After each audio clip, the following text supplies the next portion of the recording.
Well, hey, good morning, afternoon, evening, whatever it is for you. Wow, check this out.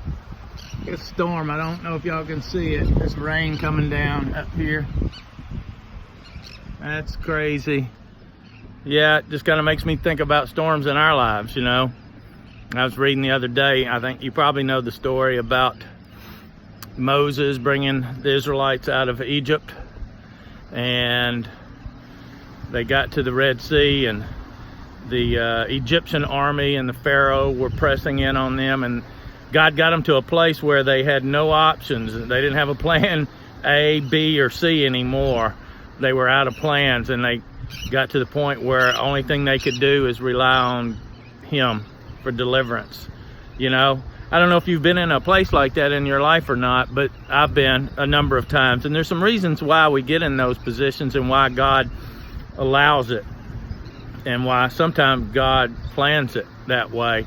And that is never really for ourselves, right? It's usually for somebody else. So what I mean by that is when you go through that, you're supposed to be able to pass that on to someone else and to be a blessing. You know, I have this thing that's saying it's and I may have shared it before, it's like a circle. It's a circle. So God's here. All good things are from God and through God and then to God. And what I mean by the through God, and that means through us, His Spirit living in us. And that channel is supposed to be flowing. You know, it's like a good solid water flow or whatever that continues to flow, which means it will come from our lives and touch someone else. So the thing that I would say to you, if you haven't been there, if you have been there, or you're going to be there, is to be able to just surrender to God. And it looks different for people. You know, for me, it looked different numbers of times on how I surrendered. I mean, there've been times where I just been on my knees and said, I can't do it, God, it's you. You're gonna have to take over. And that's when He can really do a work in your life. And then that work flows through you to someone else.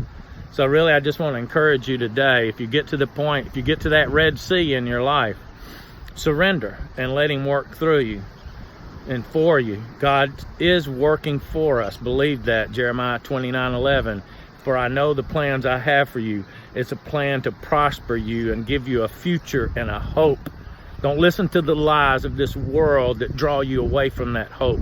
Stand firm, believe in the promises of God, and let those promises and His help, His guidance, and His love flow through you to someone else today. But you got to be looking, you got to be aware, and you got to be open. So bless you. Don't let the storms hit you. They're going to go away eventually. God will take you through them. Bless you.